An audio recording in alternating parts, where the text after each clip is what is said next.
I'd like to call to order the Brandywine Heights Area School District School Board meeting for February 3rd, 2025.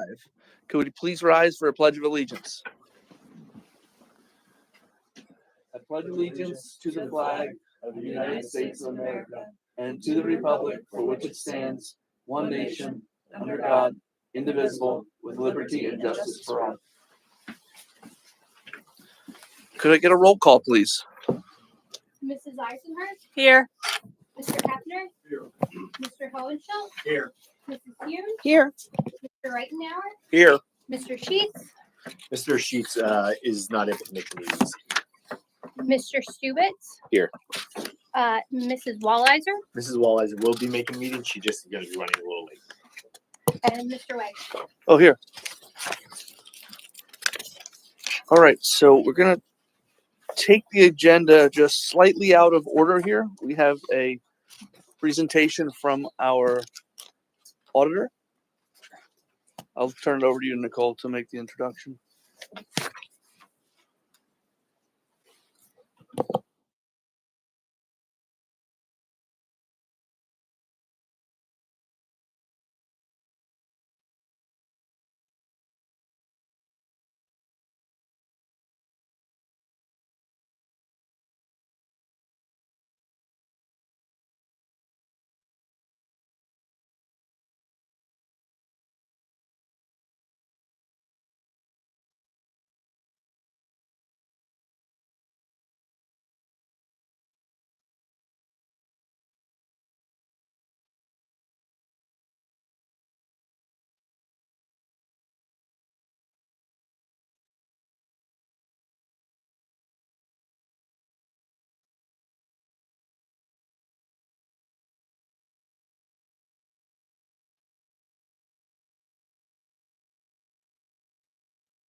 Oh, 23-24 fiscal year.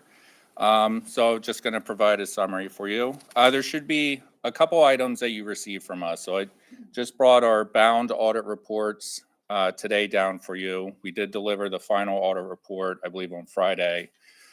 I had sent to Nicole. So you have the actual audit report, and then there's also a management letter. We call it a management letter, but it's basically a letter to you, the board, and to management.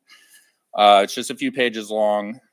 In there, we just detail any significant audit items, management representations, were there any issues that came up during the audit, and any audit findings. And that is separate from the audit report itself.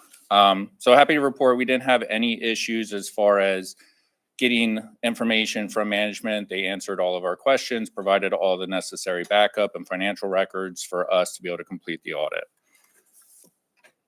So with that being said, the main objective for us is to come in, review and audit your underlying financial records, so that we can use that as a basis for us to form an opinion on the financial statements that are being presented here in this audit report. And so happy to report that, in our opinion, we believe these financial statements are presented fairly, and they do report the respective financial position and financial operations of your districts.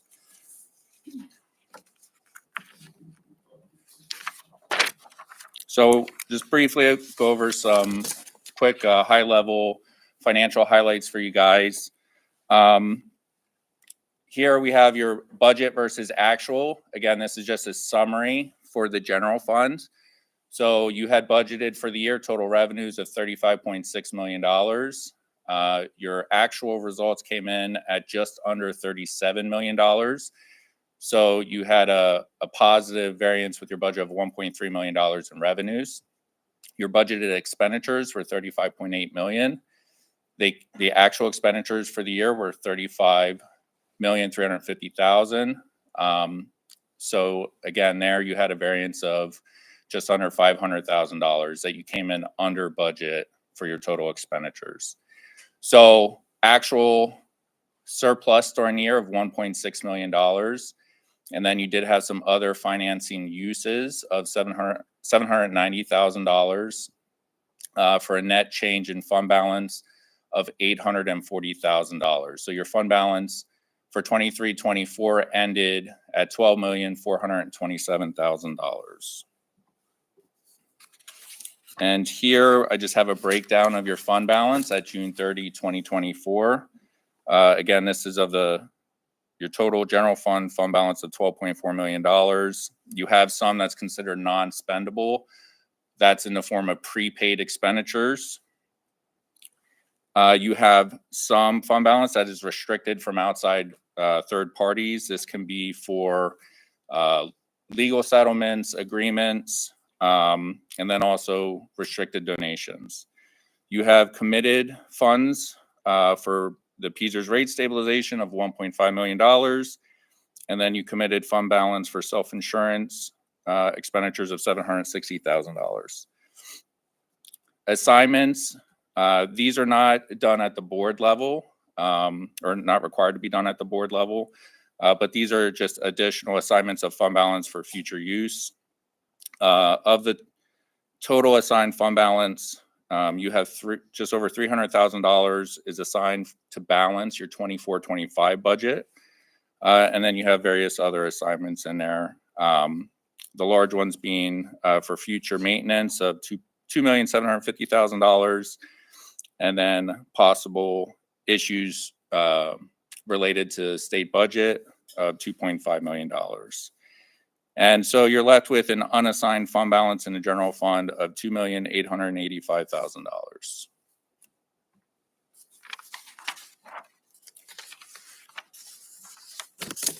The next thing I want to highlight for you here is this is just a little trend analysis for the food service fund for the last 3 years.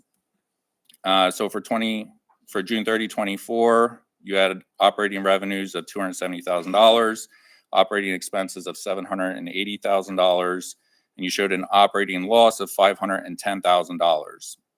Now, just below that, you'll see non-operating revenues. This includes your federal and state subsidies.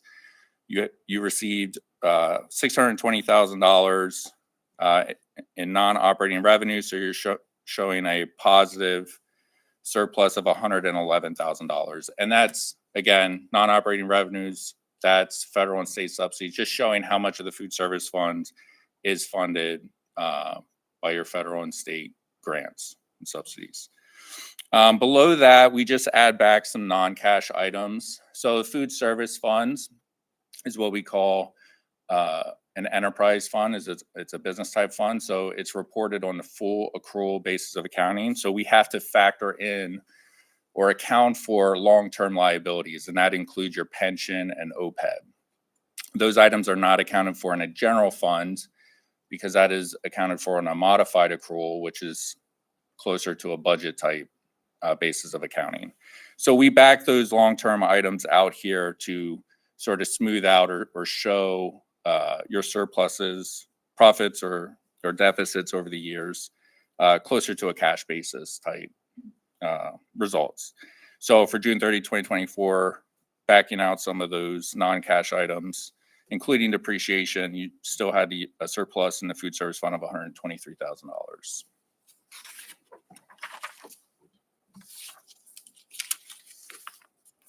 So in addition to, excuse me, in addition to reporting on the financial statements, in the single audit section of the audit report, which is the very last section, there's 2 additional independent auditors reports where we're also reporting on your compliance with federal programs, and then also on internal control over financial reporting. Basically noting that we did not identify any deficiencies in internal control that we consider to be material weaknesses or significant deficiencies. And then as far as your report on compliance, we did not discover any instances of non-compliance with your federal programs. And so then you'll see our opinion there at the bottom. Again, you'll see these opinions are located in our independent auditors reports throughout the audit report itself. And so there we give our opinion that the district did comply with the necessary compliance requirements for the year ended June 30, 2024. And so the single audit summary, so in case you don't know, a single audit is a federal compliance audit. So if you expend more than $750,000 in federal programs, you're required to have this compliance audit done. So you guys had total federal expenditures over that amount, so we did a single audit. And for this year, we looked at the child nutrition cluster, which is made up of your National School Lunch Program, the breakfast program, donated commodities, and then you had another federal grant that was called the Supply Chain Assistance. So we looked at those programs to make sure that you guys were following all the necessary compliance requirements. And so as a percentage of the total federal programs, we tested just over 25%. You are a low risk auditee, so we're only required to test, we have to test at least 20% for anyone who's low risk.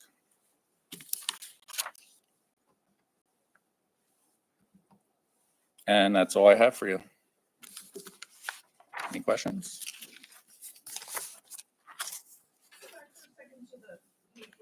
Financial summary that shows revenue versus expenses for Sure. full year.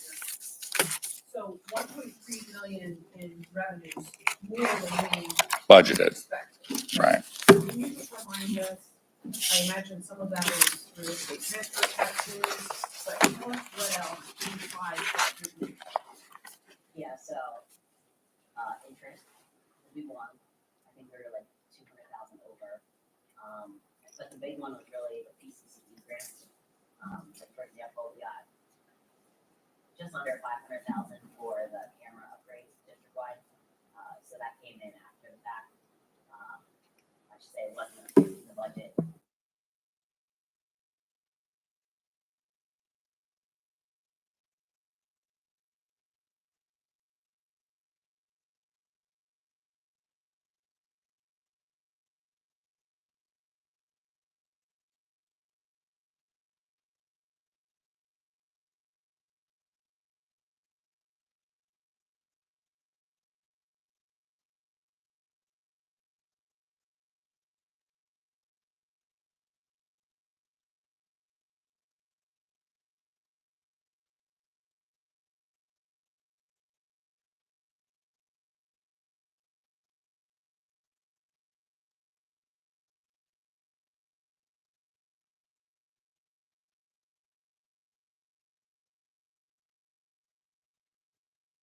moment. And first, welcome everyone. I am Andrew Potter, Superintendent of the School District. This is a great opportunity that we get to do every month, where we recognize employees that we call New Heights winners. 2 employees every month that we choose. New Heights can be given to anybody and be given to any staff member. And once they get a New Heights award, then the administration looks at all the New Heights awards that have been given out during the month, and we select 2 individuals who essentially become like the employees of the month. So it's a great program, been going on for many years. We have 4 individuals to recognize this evening because at the January meeting, we ended up having to do a virtual board meeting due to weather. So we wanted to do a proper recognition and have our January board members recognized in person tonight. Unfortunately, because of the switch in times, Mrs. Maria Winkler wasn't able to attend this evening. She is the first recipient, but I will read why she was selected and given the New Heights Award. It says, Maria Winkler, I cannot thank you, and I can't say enough good things about Maria. She's been so incredibly helpful. I wholeheartedly recommend her for a New Heights Award. From day one, she's been my biggest cheerleader, answering all my questions, even the small ones, and making my transition so much easier. Maria's kindness, patience, and constant support have meant the world to me. She's an amazing teammate and such an asset to our district. So Maria does registration for the school district. She also is Mr. Farina's right-hand person who works really closely together in the operations of the CNI office, the assistant superintendent office. So I'm going to allow Mr. Farina to share a few words. Sure. Just again, in Mrs. Winkler's absence tonight, I can't say enough tremendous things about her for our organization. Not just what she does on our side, on the registration and curriculum instruction side. She's also an active member in our Sports Boosters Club. So she's an advocate for students in all facets. And I think that really comes out in the work that we do, that she is, constantly making sure that our teachers are getting to the conferences that are going to help them in the classroom, constantly making sure that as we have new families register, she is often the first face that we come in contact with. And it's not uncommon that families are coming in and she's sitting down with families one-on-one and completing that paperwork. And, just for myself, as I have come into this role over the past 2 years, she has just given me invaluable, expertise and resources on how our large operation runs. So Mrs. Winkler truly is a wonderful resource for us. Everything that was said in this nomination is beyond true. So we're incredibly fortunate to have her and are happy to congratulate her and kind of bestow some well wishes on her this evening.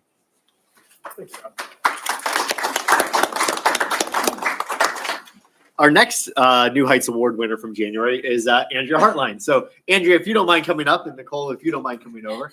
So Andrea is one of our business office specialists. She's been with the district almost 2 years now. Just over a year. Just over a year now. Yeah. Feels like 2. It's been great. She's been a wonderful addition to the office and to the staff and to the district. But here's why she was recognized. Andrea has been so amazing, always going out of her way to help me with whatever I need. She's answered all my questions, no matter how many I've had, and has even sat with me to work through things when I need the extra support. Her patience and willingness to jump in and help me have been wonderful. I'm so thankful for her. And I know Nicole loves working with Andrea, so I'm going to allow her to share a few words. Yes. I'm going to have the rest of our office. You guys want to come up? But she, title-wise, she is our business office benefits specialist and vital member of our business office team. I would say, Where's the baby? Baby's back there. Okay, all right, good. Nikki just had a baby, and we haven't seen the baby yet. So we were just wondering. but honestly, they came out this evening to support her. She is really an invaluable asset to not only our office, but this district. But title-wise, business office benefits specialist. But I would say over the last couple months, she has done a little bit of everything, and we are forever grateful because we honestly wouldn't be able to operate if she wasn't here. But as a young rising professional, her passion for learning and growth shines through in everything she does. Her professionalism, positivity, and enthusiastic spirit is contagious, creating an uplifting environment for all. I would say they're always smiling and laughing, but honestly working hard. And additionally, she is a proud member of the Brandywine Heights community. She's always looking for ways to improve our district, volunteer, and support those around her. She takes on a variety of tasks with energy and dedication, always willing to step in and help wherever needed. Her commitment to teamwork and innovation makes her a wonderful asset to the business office. Her passion, drive, and community spirit embodies the mission of reaching new heights every day, inspiring others to follow her lead. So again, thank you. if they want to say a few words, I honestly say thank you. We're all grateful. So, there you go. Here's your little mug. Thank And your certificate. you. Congratulations. Thank you.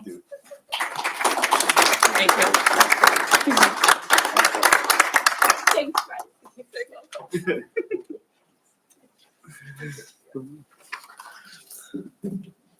So that is our January recognition for staff members. Now we're going to shift over to our February winners. And first, I'd like to invite Floyd Williams up. Floyd recently joined the team here as a custodial member here in the middle school and has done a phenomenal job. So this is an awesome recognition, and I'm really excited to be able to give this to Floyd. This is why he was recognized. Mr. Williams has been a wonderful addition to our staff. He takes excellent care of our classrooms and our teachers. His attention to detail and his unwavering work ethic are rarely seen in this day and age. You can talk to anyone on the second floor in the middle school and they will tell you that our classrooms have never been so neat and clean. In addition to being hardworking, he is so kind, caring, and thoughtful. We're very lucky to have him and wanted to bring this hidden gem of a person out for everyone to see this evening. So I will let Mr. Molitor share a few words. Oh, I'd love to. So, Floyd, you haven't been here much longer than me. I know that because I want to share a story about Floyd. When I was here, before I was hired doing my building tour, I bumped into you in the hallway, and it was your first or second day, I think here, right? And you displayed such friendliness and politeness and just like loved working here already. And that shared a lot with me about how the culture is here. And I appreciate that. Definitely. And I asked Allison to share her thoughts on you, and she used words like hardworking, dedicated, willing to do whatever it takes, always making sure things are done 100% right, which is echoed in the nomination. And then every other person I talk to, including myself, says polite, friendly, kind, ultimate team player. So well deserved, and thank you very much, and welcome to the team. Thank you. Thank you. Really happy for you. This is awesome. So there's a little certificate in here. Oh, wait, that's the wrong one. Sorry. Little certificate in here. Okay. And then, Thank you. Thank you, Brandywine. thank you, sir.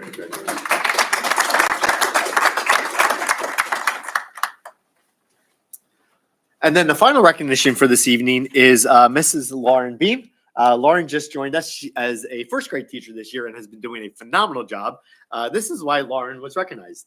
Lauren has done and continues to do an amazing job teaching first grade. Every day she shows enthusiasm, patience, and kindness to her students. Her classroom is a positive place for students to learn and grow. Unfortunately, Miss Kelly was not able to be here this evening, so Mr. Farina has worked really closely with Lauren, so he's going to share a few words. Yeah, so Ms. Kelly and I actually had a chance to speak today, just to kind of share some of the background on Ms. Beam. She is just such a tremendous example of what we look for when we have new teachers to the school district, as she's in her first year. And I can just personally relate because I do a collaborative cycle with all of our new teachers. And when we sat down to talk about areas to focus on, the concerns that Ms. Beam had for her room, I think any first, second, third, fourth, or fifth year teacher would kill for those type of concerns. They were just not anything out of the ordinary. Just everything she is doing just is fantastic, and it works in the classroom. And it's truly shows what we want for our students, that she cares about kids, not just academically, but socially and emotionally. She understands their backgrounds, the different things that students bring, and she incorporates that into her room. And that patience, that kindness, that love is there. So that made my job tremendously difficult, finding an area to improve on. And I think that speaks to, that nomination and all the, amazing things that Miss Kelly, shared as well. And I think that's where, we truly are fortunate when we are able to bring in new teachers like Miss Beam to our team. So congratulations. Thank you so much. Thank you. Yeah. Come on. Thank you. Congratulations. Thank you.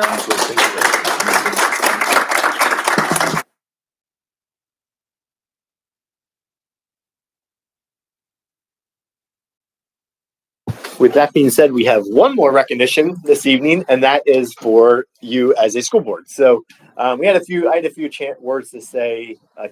Had a chance to say a few words at the last school board meeting when we were virtual, but I do just want to echo my sentiments then, which is I really appreciate all that you do as elected school board members, as folks that give up a ton of time, a ton of commitment receive a lot of public feedback and comments and have to filter through that. All that is navigating that as you go through your daily lives, and you've chose to be an elected official, and I'm so thankful for that. I greatly appreciate working with all of you.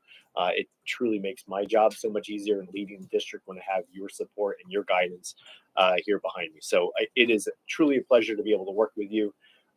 With that being said, we have a short video that our high school students put together. It is a really neat way to honor and recognize you as school board members. So I'm going to turn it over to our high school students.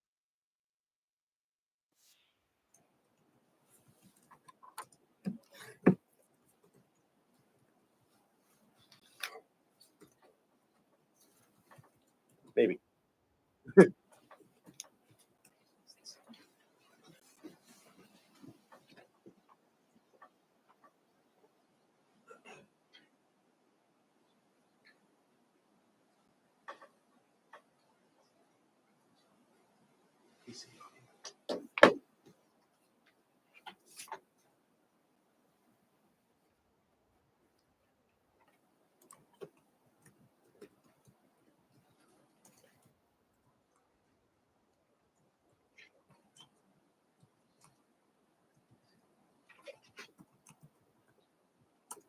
This is why we need Carly back from maternity leave.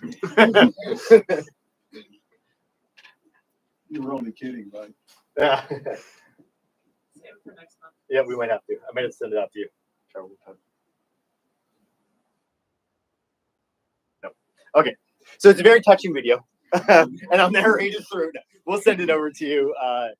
Sorry about that. Say it. I can say it on my computer, the voice. I'll just find it.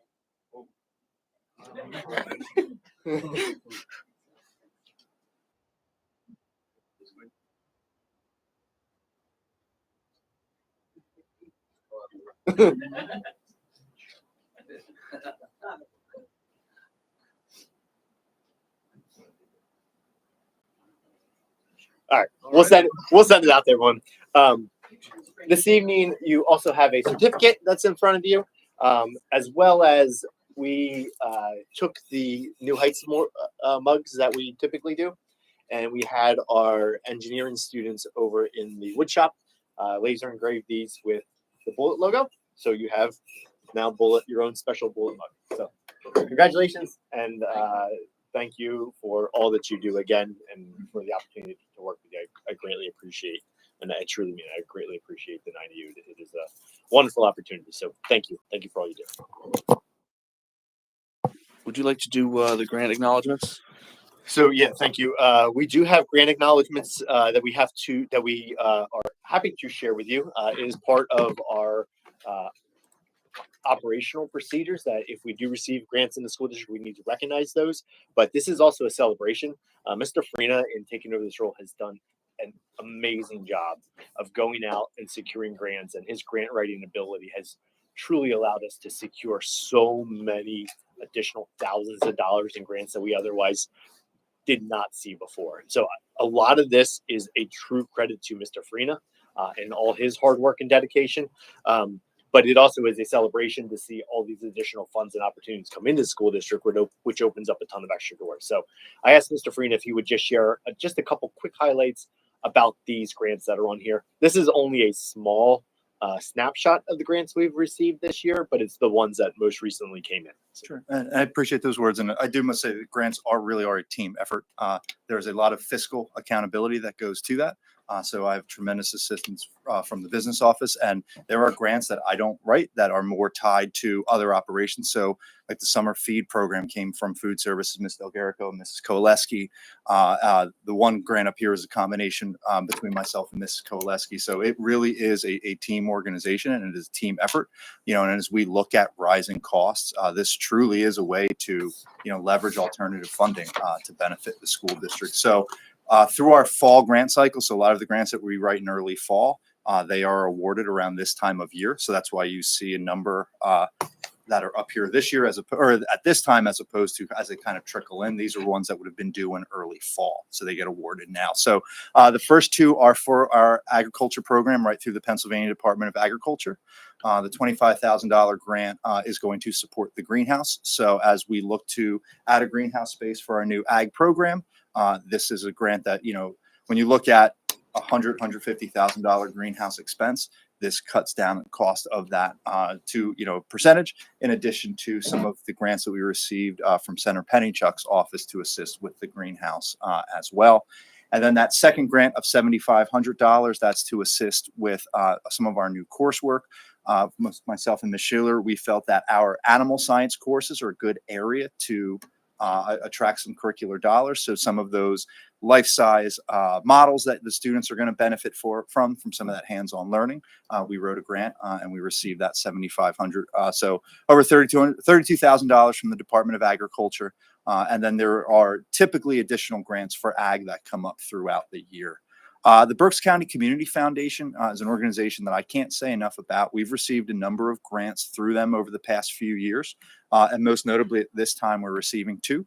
One is a $1,000 attendance improvement grant that the social worker, Mrs. Menino, and I had collaborated on along with Mrs. Kircher. And what we're doing with those dollars are to target some of our attendance concerns at the elementary school, at the elementary school specifically, because our look at that is if we can curb some of these issues we have with habitual truancy at younger grades, the more success those students will have as they matriculate through the system. And then the $500 grant, that's to support outdoor food gardening here at this school. That was, again, a collaboration with the Food Services Department. We worked on that right around Thanksgiving time, put that through, and that is going to basically allow us to take the memorial garden space that we have behind this school, use that to grow crops on that can benefit our families and benefit our food services.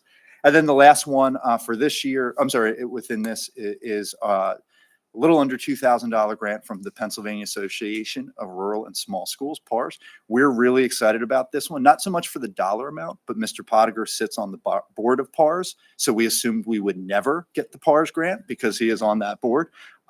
So we've been trying for a number of years. This is the first year that we were awarded that grant. And we're basically looking at those grant dollars to support our FBLA students and our FFA students who have some of the larger cost trips that are associated with high school students. And although we as a district are not able to supplement those trips on our own, these grant dollars are a way to kind of minimize the cost. So some of our students who would not be able to attend otherwise, through these grant dollars, we're able to cover either a large portion or all of their attendance at those events. So as we look to really foster involvement of our students across the board, these two clubs are areas that we know there are some pretty sizable entry fees, and these grant dollars are going to help make that more accessible for our students. So these are pretty much, like I said, the fall grants that have come through. As Ms. Delgarico said earlier, we're waiting for that next round of PCCD grants to come through to continue to funding some of those resources. And then again, we're continually looking for grant opportunities outside of those as well. So if there are any questions regarding grants or these specific grants, I'd be more than happy to answer any. Okay. What's the timeline for our greenhouse? So in working with Acela, which is the engineering and architecture firm that we are currently going through the process with, plans are being finalized, and the hope would be that the greenhouse would be in place for the beginning of next school year.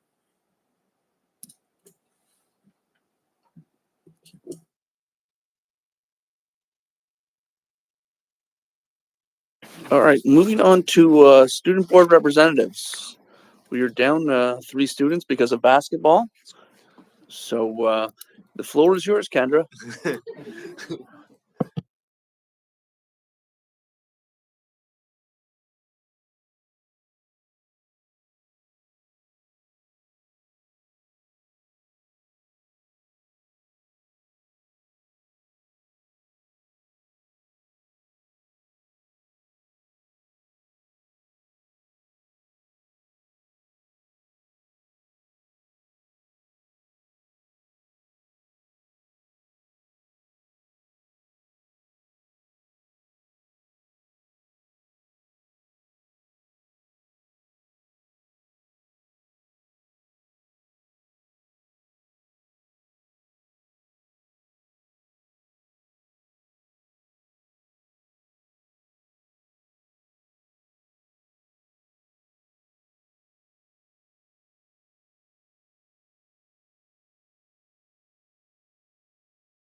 Okay, moving on to public comment. Is there any public comment?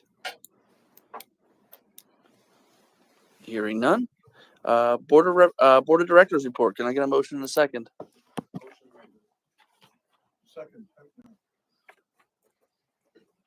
Thank you. There are a few items under Board of Directors report this evening. The first item is the minutes. The minutes are in there from the January 6th school board meeting. There was a good catch, Mrs. Hewen had pointed out. The words accept and approve were mistakenly used interchangeably. So we flip-flop those. The official minutes and those corrections are now linked in what you'll be approving. So nice catch on that. Thank you for doing that. We do have second reading policies. There were no suggestions or edits since last time. So unless there's anything addition, those policies will stand. Item C is to approve first reading policies. There are 4 policies here: the public performance of students, student fundraising, student government searches. These 4 policies, those are just part of our normal review cycle. Those policies have no significant changes. There are no changes from PSBA. And so those are just essentially just a refresh. Perfect. Thank you. Moving on to committee reports. BCIU, Mrs. Hume. Good evening, everyone. The BCIU Board of Directors met last on Thursday, January 16th. The big highlight item that I'd like to share was that every January there's an art showcase. This was the 7th year of that annual art showcase, and it's a student art showcase. So a student from each of the 18 Berks County school districts is selected based on their artwork and how it fits a particular theme. This year's theme was something to the effect of what you see when you look out your window, reflections on your district's landscape. So I'm delighted to announce that our own Isabel Hine represents Brandywine in that award, and her drawing will be exhibited along with 17 others from students around the county at the BCIU boardroom for the next 12 months. So congratulations to Isabel. She did a great job on that. And there is a web link in your online linked committee report if you're interested. It's like a virtual gallery so that you can kind of scroll through and see her artwork along with the other students that were selected. The only other thing I wanted to highlight on today's agenda, the BCIU every year does its own budget. So the general fund budget has been approved by the BCIU board, and then that rolls out to all of the various 18 school districts. That's the piece that basically we as districts contribute to the overarching BCIU budget. You'll see when we get to that item in Nicole's financial report, Brandywine, in fact, essentially it's flat, but technically it's a little tiny decrease. So there's no increase for us. Every board member at every school district around the county is asked to vote. So I think we'll do that as a separate roll call vote, if that's okay. There's a handful of other things that are jotted down for your information, but for tonight, that's what I wanted to make sure and draw everyone's attention to. Thank you. Thank you. Good evening. First, I want to hand these out. I had the pleasure of being on the negotiation committee, and we came to an agreement with the support staff. So in your free time, feel free to check out the agreement. We've been working on it for 6 months. It passed 16-0 unanimously. It's a 3-year contract. The first year for 25-26 school year, we approved an 85-cent pay raise. The 26-27 school year, we have a 95-cent pay raise. And then the 27-28 school year, we have $1.25. The other thing I wanted to point out is their health coverage did increase from 7% to 8%. And there's a lot of good information in there, so feel free to look at that. 1 second. All right, BCTC met January 22nd at the East Campus. I want to give everyone a heads up. We're starting to work on the budget at BCTC. Some of the key factors of this year's budget is we have 250 students in the healthcare occupation on a waiting list. We have a new support staff contract, which I just handed out to you. Rise in healthcare coverage. renovations to the buildings, salary increases of 3.11%, employee benefits of 8.99%. East Campus is having its open house on February 5th. The West Campus is having its open house on February 11th. BCTC will be closed on February 17th for President's Day. And our next meeting will be on February 26th at the West Campus. Thank you. Perfect, thank you.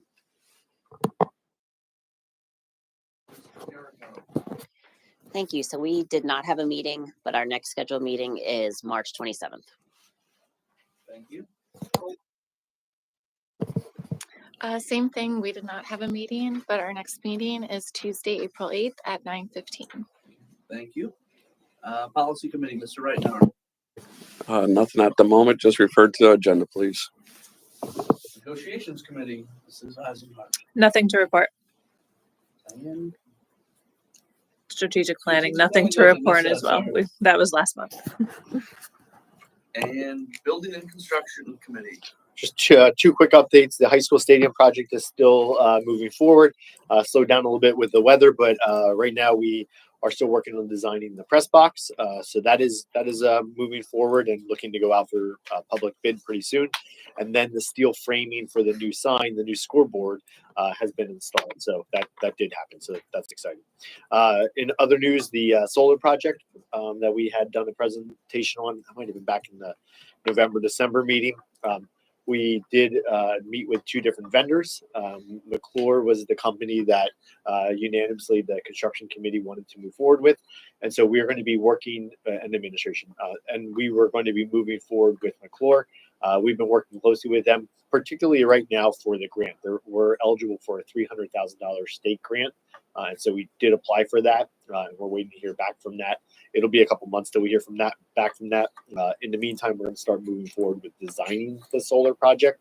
And there are no costs. There's no commitment on our end until we bring that plan to the board and say, yes, we want to move forward. So we have some time to get to that point, which will be a couple months from now, about 6 months. That is the update on the construction. Yes. Okay, I'd like to back up to the policy section there.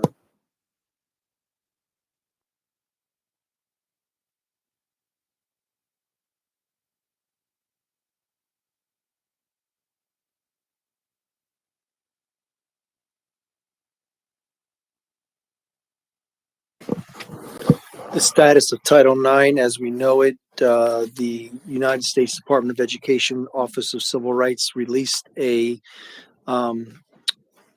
what we call a Dear Colleague letter on Friday, which basically stated that they will they're asking that everybody revert back to the 2020 Title IX, which was under, at that time, the previous Trump administration. So therefore, the 2024 Title IX regulations are not going to be enforced. They're only going to enforce the 2020 regulations, which means that for a school district, couple of issues. Number one, there are some differences in regard to the way investigations are to be conducted. So there's discussion that maybe there is some opportunities to combine how because some people like the way the investigations were being done under the 2024 regulations compared to the 2020 because it was more streamlined. There's also an issue in regard to definitions. However, and that can be modified as well. The only issue that we need to concern ourselves with in the Commonwealth here is that certain definitions that were found under Title IX are expanded under the Pennsylvania Human Relations Act. So we have to look at those definitions and correspond those in regard to the state law as well as to the federal 2020 Title IX regulations. So how does that basically affect 027, which we approved? I mean, is that still? I don't know what 027 is. Policy number. Are you talking 103 and 104? Because those are the ones that we deal with on 103 points. Yeah, probably 103 and 104 is what you're referring to. You don't have to do anything if you don't want to, or you can make modifications in regard to how they're being applied. But that is up to the district, and there'll be further conversations because we're still waiting. Even though the United States Department of Education has come out with their position, the Pennsylvania Department of Education has not come out with any guidance as of yet. And the Pennsylvania School Boards Association, last I read from them, is that they are also working on looking at modifications and making suggestions to school districts on how to handle those policies. So we're waiting to see what they're coming out with in that regard. So the future is maybe it's going to change our policy. More than likely, it will have you make adjustments to your policy. There will be some other additional issues that we have to look at as well in regard to these issues. One of the issues would be extracurriculars about the orders that have come out in regard to participation of transgender students in sports. That's going to have to be modified. And then we also understand that when it comes to the usage of bathrooms that where the Trump administration has requested that be evaluated as well, the case law that's been dealt with, because of the fact that if you look at that case law, there are some arguments that it only applies to employment, not to schools or other institutions. So there has to be evaluation, and we're looking for guidance from the government in regard to those situations as well. Okay, it sounds like you have a pretty good handle on it. It's just a matter of wait and see. This time, yes. I mean, it's only surprisingly 2 weeks into the new administration's timeline. Seems like they've been pretty busy. So yeah, we're still waiting. I mean, even the Dear Colleague letter that came out on Friday was not filled with a lot of information. So we're still waiting to see guidance, as well as how the state's going to react to this, because it's only, obviously the federal government only deals with federal funding, but the state government provides you more funding. So you just have to look and see how that plays out. Okay. We'll wait and see. Yep.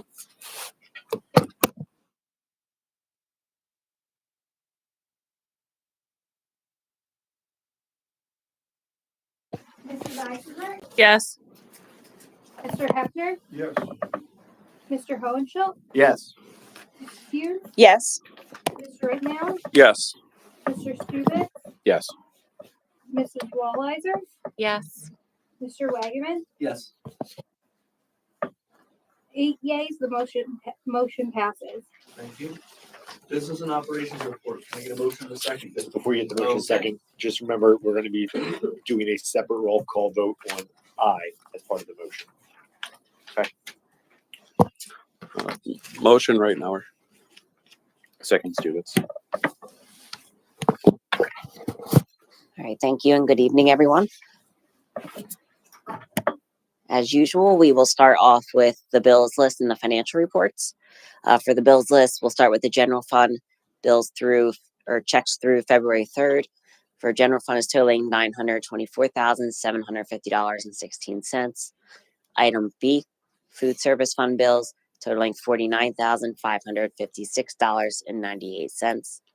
Item C, construction fund totaling $60,624. There were no capital reserve funds between now and last board meeting.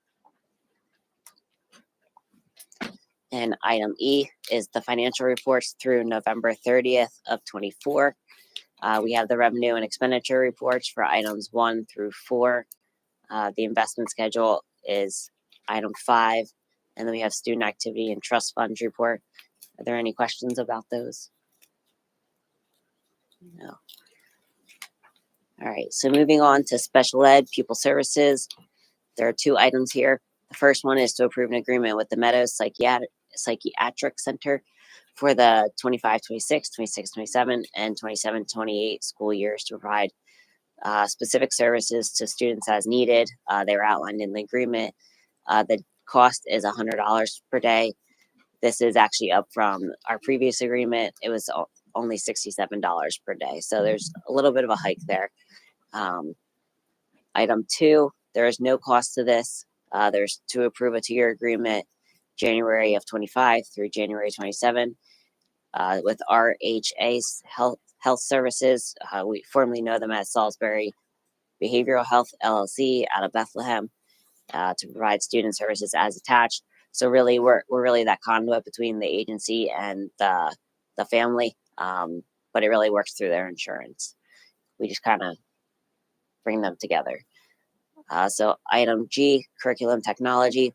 The first one is to approve the agreement with Lancaster Lebanon IU for E-rate eligible wide area network services and internet for the period July 4th. It's already in progress through June 30, 29 at an anticipated annual cost of $59,719.66. And we're really approving this part year 2 to 5 is $58,119.66. As attached, you'll see that they like us to do a commitment letter for years 2 through 5. So that's what we're approving this evening, even though we've been engaged with them previously. The next one is to approve an agreement with IU13 contract for server co-location beginning April 1st of 25. This is to essentially take our servers from our district and move them to IU13's Lancaster location so they remain available to the elementary and high school in the event that this central building would lose power. This is again really just to put things in place. We have a primary and a backup, really to put things in place so that if something goes down, we have a backup, kind of like a generator for your electric. Facilities and maintenance, we have nothing. And then item I, this is the roll call that we were talking about. As Mrs. Hune alluded to, we have a $10.06 decrease from the last budget, but we're approving the 25-26 BCIU mandated services budget. The total amount is $2,191,504. Our contribution is $807,439. Or no, That's for all correct. 18 districts. 18 is 807,000. Our contribution is the $22,991.13 from our 24-25 projected. So we'll do that at the end. And then the next one, these really get to the year-end stuff for the budget.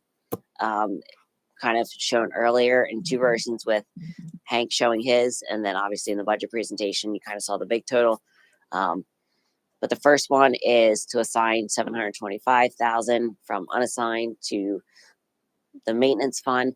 As he mentioned, we legally do not have to approve these, but we do. It's a practice that Brandywine has historically done, so we like to have the board approve it. This will be moving to the maintenance fund. And K is to authorize the business manager to take $725,000 from unassigned and put it to assigned fund balance so that we can transfer over to the capital projects fund. Item L is to authorize the business manager to transfer $725,000 from the assigned fund balance to the capital projects fund for the capital improvements. And this is typically, last year we did $800,000. This is something we do annually, and this is our funding mechanism for the capital reserve fund. Item M is to authorize the business manager to assign $100,000 of unassigned fund balance for the purpose of saving up for the turf replacement beginning in the 24-25 school year. So this is something we had to talk about with the construction committee and also when we approved the project to really set aside money so that when the turf replacement comes, we are ready for it. So we're doing $100,000 for 10 years. Hopefully we can get 12, 15 years out of it. But to be conservative, we're going to shoot for 10 years. Item N is not related to the audit or the end of year financial statements for 23-24, but we are asking you to approve an agreement with ESG Systems out of Allentown to do the sound, video, and live streaming for the 2025 graduation ceremony at Kutztown University at a cost of $5,750. That is a $200 increase from prior year. So any questions? Mrs.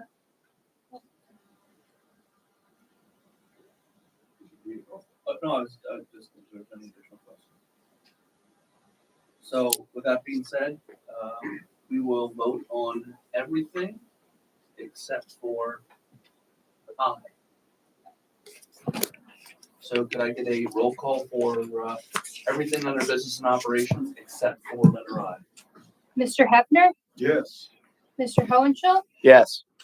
Mrs. Hune, Yes. Mr. Reignauer, Yes. Mr. Stubitz, Yes. Mrs. Wallizer, Yes. Mr. Wagman, Yes. 8 yeas, the motion passes.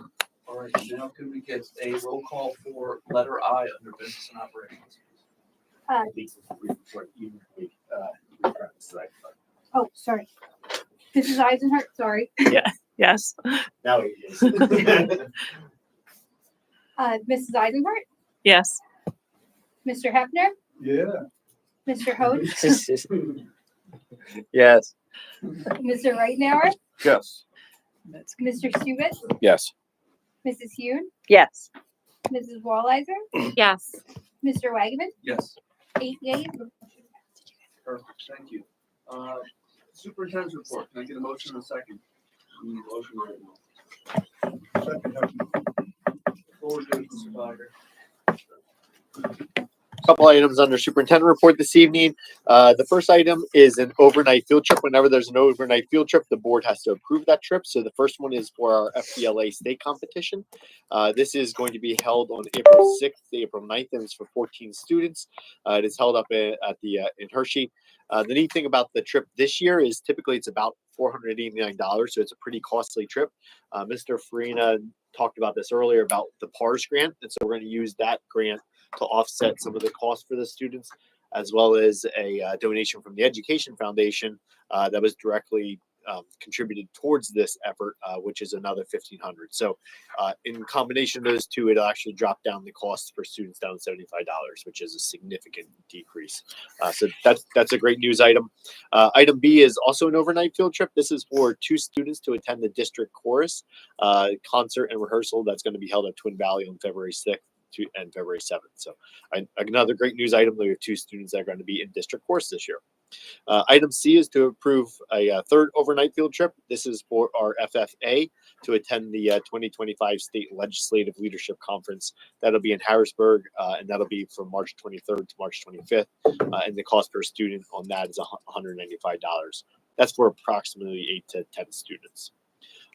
Item D is to approve the second reading of the K-5 ELA curriculum. Mr. Farina did a presentation on that in the January meeting, and then during the budget meeting this evening, also alluded to that with the resources that are connected to this curriculum approval for this evening.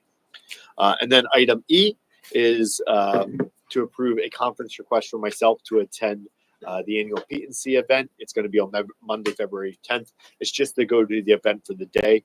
And that is the P&C is the annual technology conference for the state for educators. So if the board would approve, I'd like to attend that to just gain some insights of the new technology trends that are out there in education. That is the end of the voting items. We do have a presentation this evening, but before we move forward, any questions on those 5 items? Can I just, since she's here, can I have Paige just give us a little update on everything? I know just because we had our Put you on the spot, Paige. we had our FFA chapter inducted. She just got a really awesome article in the newspaper. She just took kids on an overnight, and we've put a lot of stuff into this, and I think that she needs a little plug. There is a lot of positive things happening with the FFA, as Mrs. Eisenhart just mentioned, and a lot of that is attributed to the efforts that Paige is putting into the countless hours and the momentum and the excitement. So, good. Yes, I've been busy. So I guess I'll start back in January 6th, when we had the snow day. Some of us were still able to travel out to accept our charter. We were one of 6 new FFA charters in the state this year. Unfortunately, that ceremony looked a little bit different this year because a lot of districts were in the same boat as we were, snow day. But we're still able to accept our charter. We had 11 students out with us that got to experience that. So that was cool. We got 28 of those cool blue corduroy jackets that we got to bring back with us. So I awarded them to students that day because I figured they didn't want to wait any longer to get those. So we're going to recognize those students. We're going to be planning an award ceremony probably in the April timeline to recognize students and their awards so far. And then we were kind of preparing for our create an interview competition, which happened last week. So there's a 5-paragraph creed for FFA. It's a little bit to memorize, and we had 2 students participate in that. Both the Wetzel twins participated in that, which I was really proud of them because it's a big ask to stand up and memorize a bunch of things and present in front of them. So they were able to do that, and I'm happy to report that Sarah Wetzel placed 5th in the county and will actually be moving on to compete at the area level which is Berks, Lebanon, and Schuylkill counties in March. Then there's the regional level and state level. There's a whole level of that. And then this past weekend, I took 9 students out to Harrisburg for the ACES conference, which stands for Agriculture Cooperation Establishes Success. This is run by the Pennsylvania FFA State Foundation. We left Saturday, came back Sunday, but these students were in a hotel. They did workshops on Saturday afternoon with over 600 FFA members from across the state. They were able to interact with members from all across. We had dinner, and then they had a fun dance. Sunday morning, we woke up and had a reflection time of like what they learned in FFA, what their favorite part was. So then right now I'm currently working on public speaking. So the FFA does those contests with public speaking, memorizing a whole speech. So we're working on getting those set up. The county contest is next week. And then at the end of March, well, actually, let me back up. National FFA Week is in February, the week of President's Day. I actually have an invitation for all of you. We're doing a faculty breakfast on February 22nd. It's a Friday morning. As a thank you, we're opening it up to all of our staff members, school board members, and Ag Advisory Board members. As a thank you for the support of our program. So I'm going to be getting those children in there at 5:30 in the morning to cook you all breakfast. They are actually all excited about it. You'll be shocked. So we're going to do a Spirit Week that week, and we're actually going to do an event called Kiss the Goat. It is a food drive, and we've gotten teachers to agree to this. We're going to put boxes in the cafeteria with teachers' names on it. The teacher that has the top 3 teachers who have the most canned goods in their box by the end of the week will have to kiss a goat on Friday afternoon. Fun way to celebrate National FFA Week, and we're also going to do Spirit Week and stuff that week. We actually have a fundraiser at Liberty Tap Room to support our state convention trip, which is not on there yet. It will be on there soon once I get registration and stuff for that. So our state convention is held at Penn State University in June. It's a 3-day trip after school gets out. So I will be pulling kids back from their summer break. But I think it's a fun trip. Students get to actually live the dorm life for 3 days. They're a little excited to eat in the dorms like college kids. So that's coming up in June. So we set up a fundraiser for that. But the SLLC conference is, again, a whole statewide event. They're going to probably interact with a couple hundred students again from across the state. We are limited to only take 5 students to that event based upon our chapter size. So because that is a 1-weekend event and there's over 15,000 FFA members across the state, they have to limit it somehow. So it goes based on our chapter size. So I'm actually taking 4 upperclassmen for that trip. So they'll get to more work on our county legislators, work with people from across the state.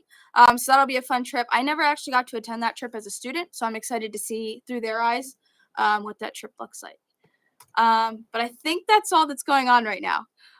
Very busy, lots of time, but it's very exciting for them. It's very impressive that you rattled that all out.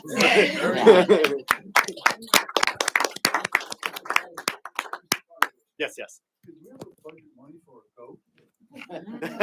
We're borrowing a goat. Borrow a goat. We need chickens right now. I don't know where the goat's from. I don't know, where's the goat coming from? The Wetzel's farm. There you go. Coming to school Friday afternoon. We have to feed this thing until it's time. That's right. All right, good evening. If I can just stop the meeting real quick before you get started. I just got breaking news that one of our students, Addison Benner, just scored and broke the school record for the most total points by a female athlete for basketball. So just found that out. Took her into the game to do it. That was it. Sorry. That's all right. So I am going to present tonight on the special education plan. So this document is something that we have to complete every 3 years. It's part of the comprehensive plan, but approximately 5-6 years ago, they separated out, and the special ed plan now is completed independent of the comprehensive plan, even though it is a part of that essentially. So in looking at what we're going to be taking a look at tonight, first, we're going to look at what the plan encompasses. So we do specifically look at programs and services, compliance monitoring, as well as professional development. There are, obviously, it's an 88-page document that will have links to your information that you can peruse, but as we highlight the information, I do have the page numbers that coincides with the bottom right of each of the slides here, so that way you could go back to that larger document and take a look at it more in depth.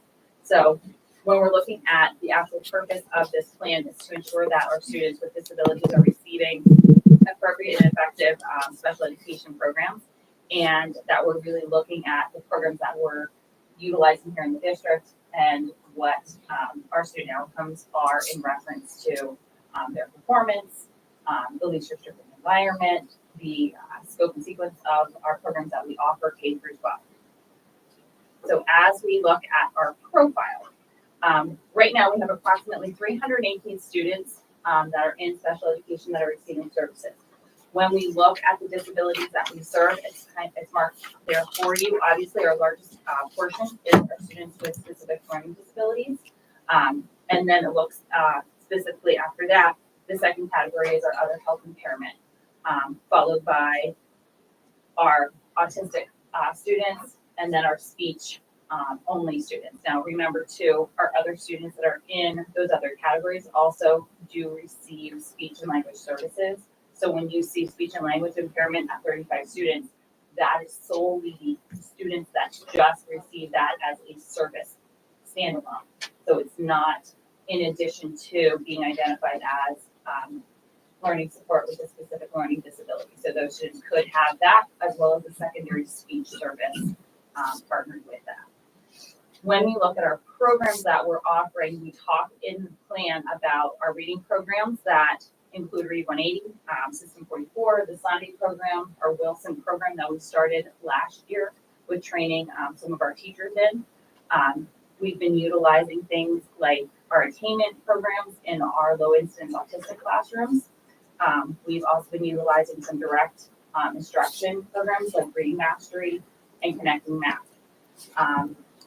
When we look at our caseload and the FTEs, so in the actual plan, there's probably between 20 pages, about 20 pages that are just solely dedicated to the FTEs. So that means the caseloads for our teachers. So we have 21 teachers that are carrying active caseloads of students on them.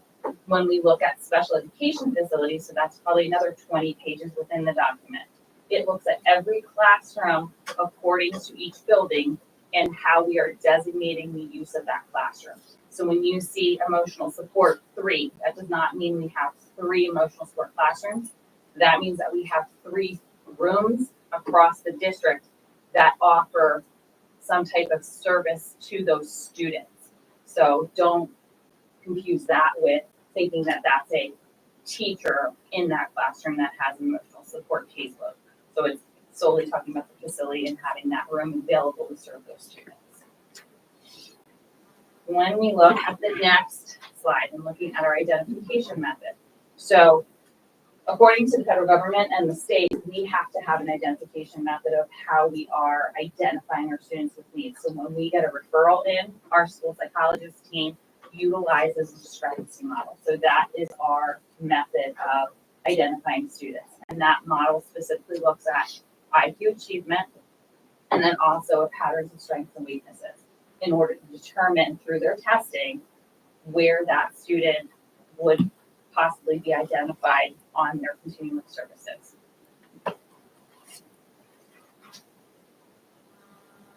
When we began to take a look at the plan, we developed a steering committee. So that steering committee was comprised of 10 members across the district, and that committee met monthly to look specifically at 4 core areas. And the 4 areas were least restrictive environment, positive behavior support, intensive interagency, and personnel development. Those 4 areas are spelled out throughout the plan, and we had to address things specific to each area. And as we look at the first area, least restrictive environment, you'll see on pages 10 to 14 in your document that we're looking at data trends in regards to how we have been addressing placement of students. The second thing were the factors that were influencing those outcomes for students. Fourth, then, our compliance monitoring improvement plan. And then our 5th area was our ongoing monitoring and future steps. So when we looked at our data trends, we knew, and this actually came out last year with our compliance monitoring, which is why we had that improvement plan listed here as well. We saw that there was an area where we were not meeting our targets according to what the state had set. And that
Mr. Hohenschel, Yes.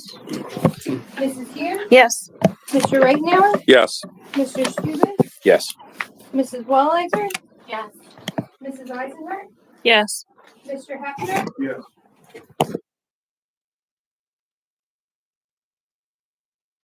Personnel report. Can I get a motion and a second? Motion right now. Second Wallizer.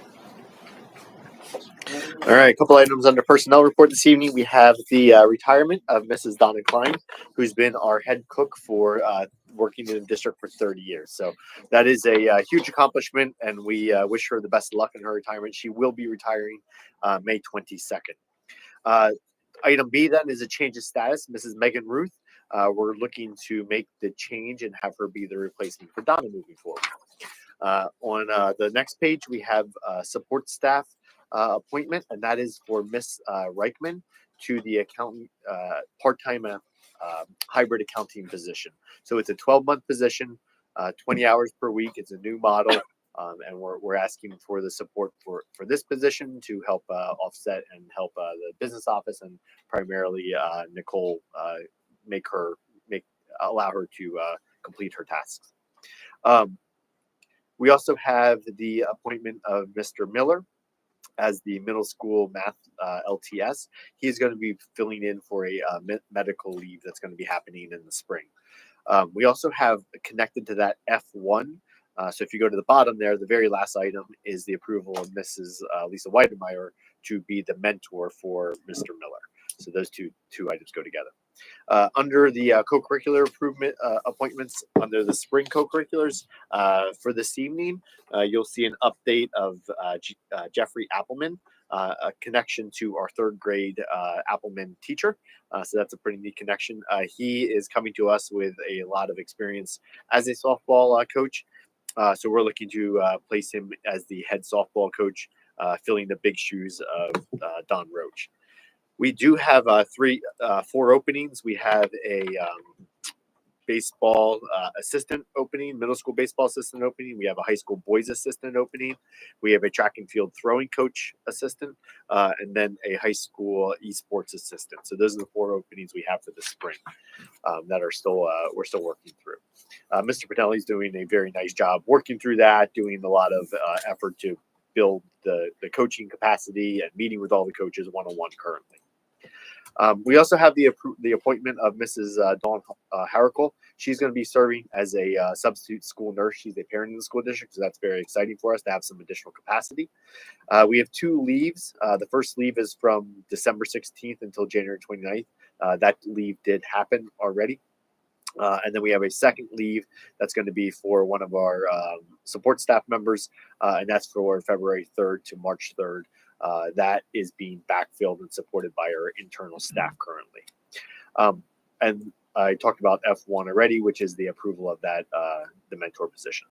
If I can just go back to the accountant role, I'd just like to take a moment here and thank Nicole. Nicole has done a phenomenal job of balancing W-2s right now, getting ready for the budget, wrapping up past budget and the audits and working through all that. And she's done that pretty much single-handedly with the support of her team that was here this evening, but she did not have that additional support. So the approval of this position and most recently the hiring of the part-time payroll person, as well as the other part-time accountant person, will really help her duties and be able to allow her to be a business manager and not do payroll every week and everything else she's doing. So a huge credit goes to her though for the many countless hours she's put in, and thank you to you, and as you mentioned earlier, your team has been awesome in stepping up. So thank you. Can I just say a few words about those positions? So it was the name of the update, but kind of that business office staffing model.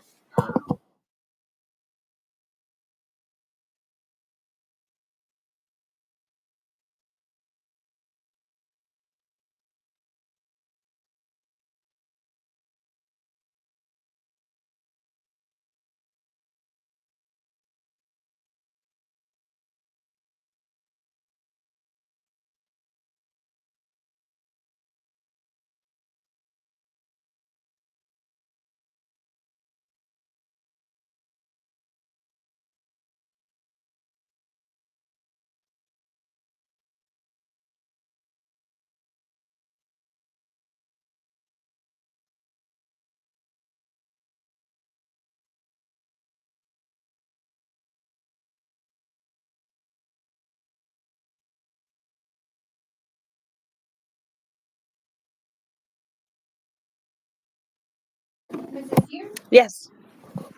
Rittenhour, Yes. Mr. Steuben, Yes. Mrs. Wallheiser. Yes. Mrs. Eisenhart, Yes. Mr. Hefner, Yes. Mr. Hohenschel, Yes. Mr. Wagman. Yes. 8 yeas, the motion passed. Thank you very much. Is there any public comment before we adjourn? Any additional board discussion? Quick question. I wonder if you could give us a brief update on the Brick Legacy campaign as part of the high school stadium. And if you can't this month, maybe next month. If I I saw the could- look on your Yeah. face, like, I If don't have could, the answer. no, I don't have the information right in front of me. We did reopen the window up and it went really well. We got a lot more last minute reports in, so that was phenomenal. I will give a full report to the board in March, if that's okay. And in March also, today was the first day for our safety security officer. And so that was exciting. Mr. Curcio, Anthony Curcio is the new security officer. We had a chance to walk around, go through all the buildings today. This week, his transition plan is going to be spending one day in each building to really get used to the students, the staff, get to really work intently with the principal for that day. And then we're going to have him start rotating through, but we'll have him at the March meeting to introduce him to the board here. Okay. Can I get a motion?